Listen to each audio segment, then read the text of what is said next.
Hello, good evening, नमस्कार, आदाब। कैसे हैं आप सभी? Welcome back to my channel मीठी गोली डॉक्टर। आज हम डिस्कस करने वाले हैं various system of medicine. Antipathy क्या होता है, एलोपैथी क्या होता है, आइसोपैथी क्या होता है। जैसे कि आपको पता है कि ऑर्गेनल में हम एफोरिज्म नंबर 20 तक डिस्कस कर चुके हैं, जिसमें लास्ट हमने डिस्कस किया था ड्रग, रेमेडी, मेडिसिन। अगर आपने लेक्चर नहीं देखा है, ऊपर आई बटन पे उसका लिंक मिल जाएगा।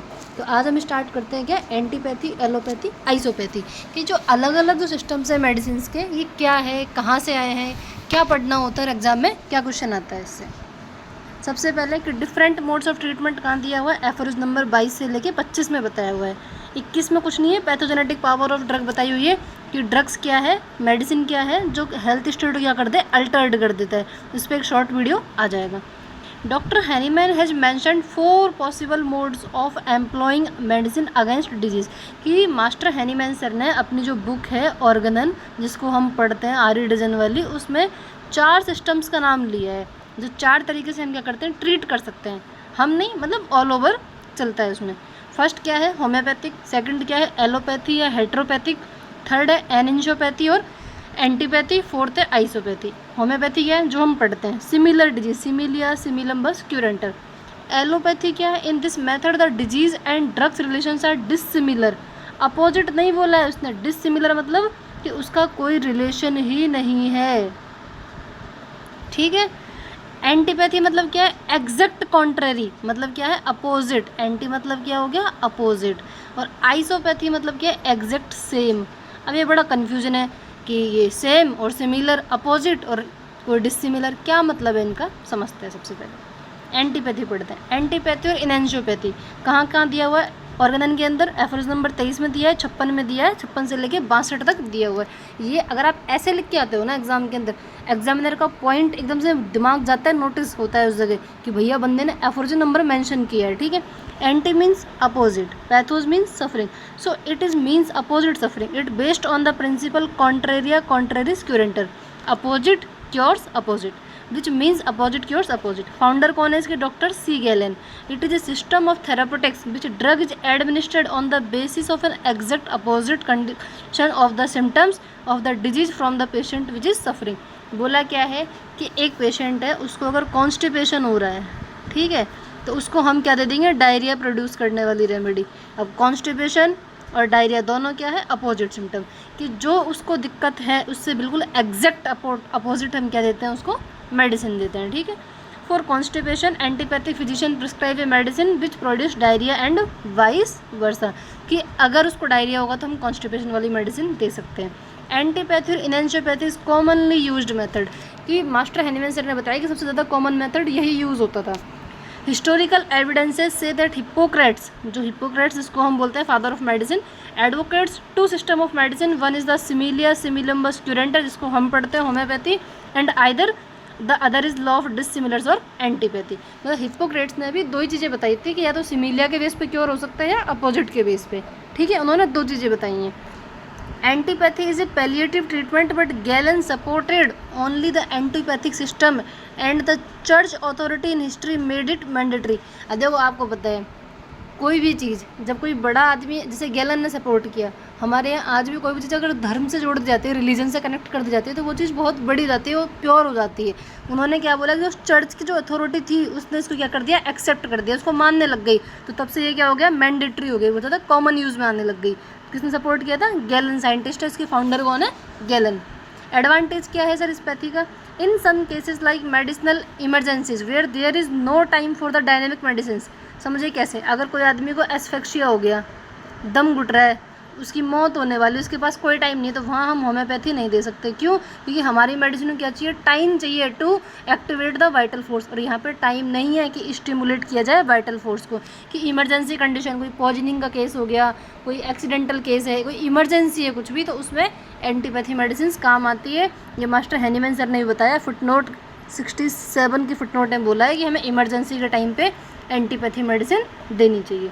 इन conditions where ascertaining the symptoms of the patient is difficult, like in case of unconscious patient, the palliative medicine for the presenting complaints can be given. कि अगर एक आदमी बेहोश है, वो उसके होश में नहीं, तो क्या सिम्टम बताएगा आपको, उस कंडीशन में भी एंटीपैथी देते हैं। In all condition where instantaneous action is expected to save the life of the patient, antipathic mode is advocate. कि जहाँ पे हमें पर्सन की ज़िंदगी बचानी है, किसी की लाइफ बचानी है और हमारे पास बिल्कुल टाइम नहीं है, तो वहाँ पर हम एंटीपैथिक मोड दे सकते हैं। लेकिन सर इसका डिसएडवांटेज क्या है? Every time the dose of the medicine has to be increased as the disease recurred with more intensity. क्या होता है कि पहले दिया उसको थोड़ी मात्रा में, अफेक्ट नहीं किया, दोबारा उसकी डोज और बढ़ा दी, ठीक है। Increase dose of the medicine in material doses might produce iatrogenic disease. जो डिजीज किसकी वजह से होती है? मेडिकल सब्सटेंसेस की वजह से होती है। This method ameliorates the symptoms of the patient temporary. इसका मतलब क्या हो गया? ये पैलिएशन। क्या हो गया? पैलिएशन। और पैलिएशन सप्रेशन तो हम ऑलरेडी डिस्कस कर चुके हैं बिल्कुल डिटेल में। After a short span of relief the symptoms recur in more intensity. कि थोड़ा उसे आराम मिलेगा लेकिन कुछ टाइम बाद वो ज़्यादा सिम्टम्स उभर के आएगा, ठीक है। समझ में आया antipathy? Totality of symptoms are not covered or given importance in the system, only one or more troublesome presenting complaint in given importance. क्या मतलब होता है? सिम्टोमेटिक ट्रीटमेंट है ये कुल मिला के, इसमें वो कोई टोटलिटी नहीं लेता है। It is practically impossible to prescribe opposite symptoms for each and every symptoms of the patient, so this method can not be applied universally. हर चीज़ की लिमिटेशंस होती है। आपको ऐसा लगता है कि लिमिटेशन सिर्फ होम्योपैथी की, तो ऐसा नहीं है। एलोपैथी, एंटीपैथी, कोई भी पैथी हो, या बोलते हैं ना कि आइडियल जैसा कुछ एग्जिस्ट ही नहीं करता है, तो वही चीज़ है। सबको अपने अपने दायरे में रहकर अपने अपने फील्ड पर फोकस करना चाहिए, ठीक है। नेक्स्ट पढ़ते हैं एलोपैथी क्या है। सर ये तो हमने क्या समझा एंटीपैथी के बारे में। एलोपैथी और हेट्रोपैथी, अब ये भी कहाँ दिए? Footnote of aphorism number 22, footnote of 54, 55 and 56 में, ठीक है। Originally Hahnemann called the system as alleopathy, not allopathy. It has no fixed principle, इसका कोई सिद्धांत ही नहीं है भैया। जैसे क्या था एंटीपैथी का था ना, कॉन्ट्रेरिया, कॉन्ट्रेरिस, क्यूरेंटर। होम्योपैथी का है ना, सिमिलिया, सिमिलम्बस, क्यूरेंटर, बट इसका कोई प्रिंसिपल नहीं है। Allo means dissimilar, so it's mean dissimilar suffering. मतलब क्या है? उसका कोई रिलेशन नहीं है कि वो सेम होगी, अलग होगी, मतलब बट इतना है कि वो उससे बिल्कुल डिफरेंट है। अपोजिट है या सेम है ये नहीं पता है, ठीक है। Allopathy can be defined as the medical therapy which has no relation between the drug symptoms and disease symptoms. कि जो डिजीज सिम्टम्स है, जो ड्रग सिम्टम्स है, उसका कोई रिलेशन नहीं होता है। ये सिर्फ एक क्या है? रैशनल मेथड है, जिसको बोलते हैं वो हिट एंड ट्रायल मेथड है, जिसको ब्राउजेस का मेथड भी पढ़ेंगे हम। एफरोज नंबर 60 के अंदर है ब्राउजेस मिक्स मेथड की। उसको बार बार क्या करते रहते हैं? वो मिक्स करते रहते हैं, डोजेस को आपस में मिलाते रहते हैं, डोज बढ़ाते रहते हैं, जो उनसी काम कर जाती है वही कोई वो अप्रूव कर देते हैं। Allopathy use large crude doses and external applications of medicine. Allopathy uses compound mixtures which makes the disease incurable. क्या होता है कि जैसे कोई क्यूरेबल केस है आपके पास में, कोई भी एक क्यूरेबल अगर केस हुआ, उसको अगर आप बार बार एलोपैथी लेते हो मेडिसिन, वो क्या करता है? उस केस को सप्रेस कर देगा, और जो क्यूरेबल जो डिजीज़ थी आपकी, उसको वो इनक्यूरेबल में चेंज कर देता है। Hahnemann again defined in section 55 as without any pathological relation to what is actually disease in the body, attacks the parts most exempt from the disease in order to draw away the disease through them। क्या होता है कि इनको कोई relation नहीं है ना disease symptoms के साथ में, लेकिन जब ये मेडिसिन बार बार दी जाती है तो उस पार्ट को बिल्कुल ख़त्म कर देती है, उसको बॉडी से बिल्कुल अलग कर देती है। In allopathy, the disease is diagnosed by isolating the material substance as the causative factor of disease, जिसको क्या बोला गया था? मटेरिया पिकन्स, बैक्टीरिया वायरस, ठीक है। Example, a man with fever is given purgatives on the basis of the believe that the purgatives will remove the toxic substance in the bowels that cause the disease. उन्हें ऐसा लगता है कि अगर किसी person को फीवर है तो उसमें कुछ इन्फेक्शन चले गए, कोई पैथोजन चला गया है, अगर हम उसको परगेटिव्स देंगे तो वो टॉक्सिक जो सब्सटेंस है वो बाहर आ जाएगा और बीमारी सही हो जाएगी। Epilepsy is treated by means of issues. तो यही चीज़ है कि एलोपैथी का क्या है? ना कोई प्रिंसिपल है, ना कोई रिलेशन है डिजीज़ के साथ में, ठीक है। बट इसका भी क्या एडवांटेज है कि by this method we can give some initial benefit और रिलीफ। वही इमरजेंसी कंडीशन वाला है कि हम थोड़ी बहुत देर के लिए उससे आराम मिल सकता है हमको। डिसएडवांटेज भैया इसके ज़्यादा है एंटीपैथी से भी। This system uses large doses of medicine mixtures which are harmful to the patient in a long term use. कि अगर आप किसी भी मिक्सचर को बार बार कंपाउंड किया, आपने 2-3 मेडिसिन को मिक्स किया, लॉन्ग टाइम तक यूज़ कर सकते हो, यूज़ करते रहते हो, तो क्या बन जाता है? केस इनक्यूरेबल बन जाता है। मतलब जो केस इजीली क्योर हो सकता था उसको भी इनक्यूरेबल में चेंज कर दिया। It treats disease on the basic of diagnosis and prescribes specific remedy, example specific remedy for typhoid cholera. मतलब ये कहता है नाम से मेडिसिन है, हमारे यहाँ नाम से नहीं होती है। There is no scope for individualisation, कि यहाँ पे कोई इंडिविजुअलाइजेशन नहीं होता है। Medicine are proved on animals and not on healthy humans, क्योंकि होम्योपैथी में क्या होता है, हेल्दी ह्यूमन से मेडिसिन प्रूव होती है, तो हमें वो एग्जैक्ट सिम्टम्स पता होते हैं कि वो पर्सन कैसे रिएक्ट करेगा उस मेडिसिन के लिए, क्या उसकी ससेप्टेबिलिटी है। बट यहाँ पे क्या होता है, एनिमल्स से प्रूव करते हैं। अब भैया एनिमल्स बोलता थोड़ी है उसे क्या तकलीफ हो रही है, उसे तो बस आप रिजल्ट में देख सकते हो कि क्या रिजल्ट मिल रहा है, साइंटिफिकली वैल्यू है बस इसकी, कुल मिला के बात ही है। बट एक मेंटल जो इमोशनल जो पर्सन है, जो कोई डिप्रेशन में जा रहा है, कोई अपने ग्रीफ, कोई परेशानी, कोई बिजनेस एम्ब्रेसमेंट की वजह से अगर कोई परेशान हो रहा है, उसकी कोई बीमारी, तो उसको आप कैसे ट्रीट करोगे, जानवर थोड़ी बताएगा कि मैं डिप्रेशन में हूँ। So no question of uses of uncommon peculiar symptoms and subjective symptoms will arise, कि ऐसा कुछ नहीं होता है यहाँ पे, कोई कैरेक्टरिस्टिक सिम्टम आएगा, कोई सब्जेक्टिव सिम्टम आएगा, ठीक है।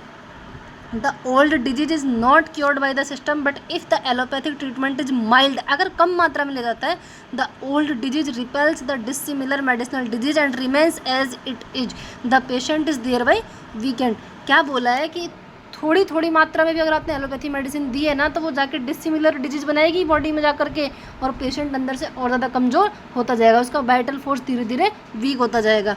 This system produce complex diseases found in our daily practice when a chronic case is treated by this method for a long time with heroic medicine in large ever increasing doses. Allopathy has no therapeutic law of its own and no founder, कोई इसका founder नहीं है, ना कोई इसका therapeutic law है। और इन्होंने ये भी बता दिया कि अगर लॉन्ग टाइम तक कोई ले रहा है तो क्या बन जाएगा, बॉडी में कॉम्प्लेक्स डिजीज बन जाएगी, जो हम आगे पढ़ने वाले हैं 36 के बाद में। अब ये तो थी एलोपैथी और एंटीपैथी की बात। अब समझते हैं आइसोपैथी क्या होता है। आइसो मतलब क्या था, एग्जैक्ट सेम। आइसो मतलब क्या होता है, एग्जैक्ट सेम, बिल्कुल। और होम्यो मतलब क्या होता है, सिमिलर। वर्ड्स का ही डिफरेंस है, कुछ नहीं है। ये कहाँ दिया है, फुटनोट ऑफ एफोरिज्म नंबर 56 में दिया हुआ है। Iso means same, so it means same suffering, it based on the principle equalia equalibus curentur. भाई साहब इसका प्रिंसिपल तो है, मतलब सेम क्योर्स द सेम। हम क्या बोलते हैं, सिमिलम इक्विलिया इक्विलियस क्यूरेंटर। फाउंडर कौन है, doctor William Lux, a veterinary surgeon in Leipzig. It is a method of treatment where disease is treated by same contagious principle that produce it, कि जिस चीज़ की वजह से हुई है उसी चीज़ से सही हो जाएगी। बोर्ड क्या है, एग्जैक्ट सेम, ये वर्ड आपको लिख के आना है। Doctor William Lux wrote a book called the isopathy of contagious, ये इनकी बुक है जिसके अंदर लिखा हुआ है isopathy is not homeopathy, there is a clear difference between the same and the similia. भैया कन्फ्यूज़ होने की कोई ज़रूरत नहीं है, सेम और सिमिलिया का अंतर पता होना चाहिए, ठीक है। नोसोड्स इन होम्योपैथी लाइक इन्फ्लुएंजियम सोराइनम एक्सेट्रा थो looks like isopathy work according to the similar principles. Every nosodes in homeopathy has been proved on healthy human beings and clinically checked by homeopaths before introducing them into the materia medica. अब आप ये सोचोगे कि नोसोड्स जो होता है, nosode क्या होता है कि जैसे कोई डिजीज पार्ट हुआ उसी से हम मेडिसिन बनाते हैं, तो सर ये तो बिल्कुल एग्जैक्ट सेम हो चुकी है, तो ये तो क्या हो गया, आइसोपैथी। नहीं, आइसोपैथी नहीं है, क्योंकि आइसोपैथी में उसको चेंज नहीं करते हैं, बिना ड्रग प्रूविंग के दे देते हैं। हमने यहाँ पे हर को पहले प्रूव किया है, उनके सिम्टम्स को नोट डाउन किया है, उसकी क्लिनिकली वेरीफाइड किया है, डायनेमाइज्ड किया है, उसके बाद ही हम उसको क्या लेते हैं, प्रिस्क्राइब करते हैं। According to the isopathic principles to person suffering from burn, अगर किसी को बर्न हो गया है, hot packs will be applied on the affected area. अब सोचो कैसी पागलपन की बातें हैं कि कोई जल गया उसके ऊपर तुम गर्म पानी लगा रहे हो। A patient of otorrhoea is treated bye administration of dilution of his आउन ईयर डिस्चार्ज। अब सोचो कितना मतलब सुनने में अजीब लग रहा है कि किसी को अगर कान से कोई डिस्चार्ज हो रहा है तो उसी डिस्चार्ज को उसको वापस दे दो तो वो सही हो जाएगा। मतलब कितना मतलब अलग तरीके का ट्रीटमेंट है, सोच भी नहीं सकता कोई इसको लेने से पहले, तो इसलिए इतना कोई ज़्यादा वाइडली एक्सेप्टेड नहीं है। लेकिन इसका एक बेनिफिट है, वो हमें याद रखना है कि जो वैक्सीन जो हम करते हैं वो वैक्सीन किसके बेस्ड है, वैक्सीनाइजेशन या इम्यूनाइजेशन, वो आइसोपैथी की ही देन है, ये आपको याद रखना है। Isopathy is harmful and may lead to dangerous disasters. Homeopathy believes in administration of medicine based on totality of symptoms and not on the material cause of disease. लेकिन होम्योपैथी क्या है, सबसे बेस्ट है। भैया क्यों है, हम नहीं कह रहे हैं, वो लिख रहा है ऑर्गेनन जिसने लिखी है, मास्टर हैनीमैन सर, उन्होंने बताई हैं चीज़ें, उन्होंने हवा में नहीं बताई है, हमें पता चलता है इसलिए बताई है, ठीक है। डिसएडवांटेजेस ऑफ आइसोपैथी क्या है, it is an incomplete system because it has no scientific proving. कोई साइंटिफिक प्रूविंग नहीं है तो क्या हो गया, इनकम्प्लीट सिस्टम है। Principle and observation is also all sorts of disease can not be treated by this. अब जैसे समझ चुके हो कि ऑटोरिया का अगर प्रॉब्लम आ रहा है तो उसे डिस्चार्ज को हम उसे वापस तो नहीं दे सकते ना जो उसके कान से आ रहा है, तो ये हर केस में काम नहीं आ सकता। Cure in isopathy is of chance, it is not reliable and universally applicable method. कि हो सकता है कभी बाई चांस हो गया हो लेकिन हम उसके ऊपर रिलाई नहीं कर सकते। ठीक है। Doctor BK Sarkar rightly commented the places of both are equally important, there is no conflict. अब ये बात किसके बारे में हो रही है सर? यहाँ पे बात हो रही है एंटीपैथी या फिर आजकल जो चलती है मॉडर्न मेडिसिन और होम्योपैथी के बारे में। तो BK सरकार सर ने एक लाइन लिखी अपनी बुक के अंदर कि the places of both are equally important, कि दोनों अपनी अपनी जगह इक्वली इंपॉर्टेंट है। There is no conflict, there is complementary effort. Homoeopathy does not have any conflict with other sciences, कि हमें किसी और से कोई दिक्कत नहीं है, कोई मतभेद नहीं है।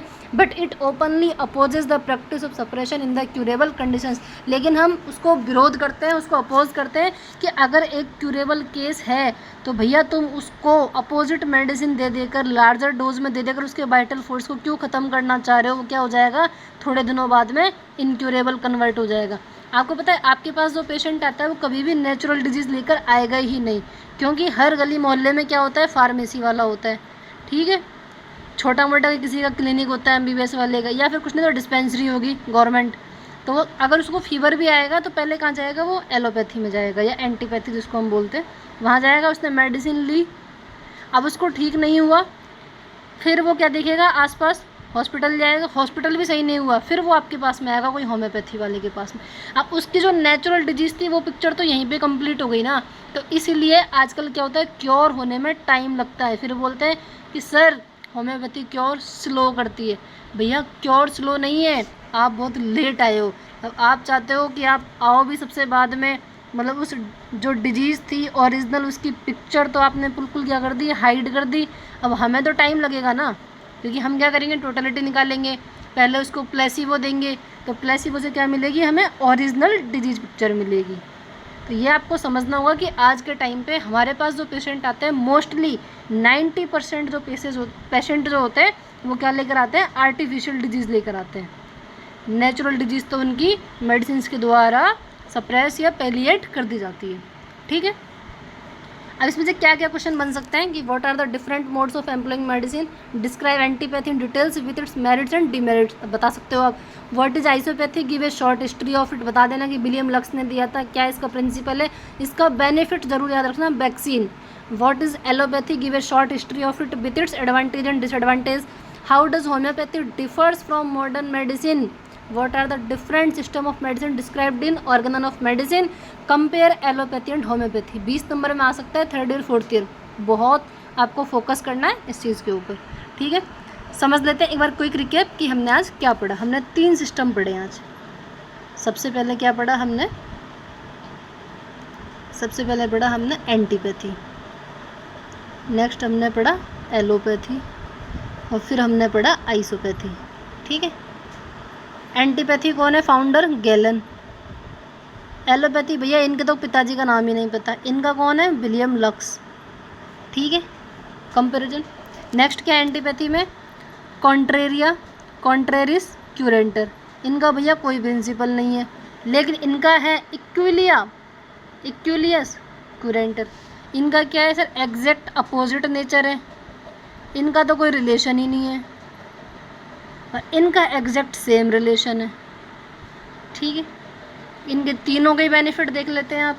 अब एंटीपैथी का क्या बेनिफिट है सर?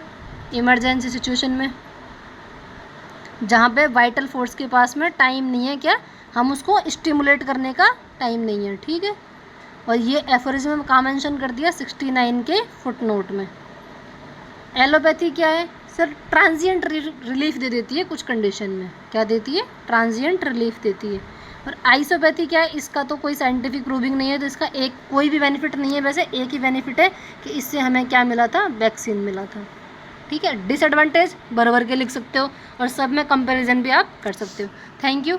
हम वो डॉक्टर है जो डिटेलिंग में जीते हैं, एक रूक्षे लक्षण से भी मीनिंग निकाल लेते हैं। तो समझिए होम्योपैथी को, it is the superior only permanent possible cure of method disease को समझने से पहले उस इंसान को समझिए, उसकी पर्सनैलिटी को पकड़िए, ऑब्जर्व कीजिए कि वो क्या कहना चाहता है, क्या सिम्टम्स है, देन देखना क्योर बिल्कुल एकदम मैजिक की तरह होगा। Take care. चैनल को सब्सक्राइब कीजिए, शेयर कीजिए अपने दोस्तों के साथ में।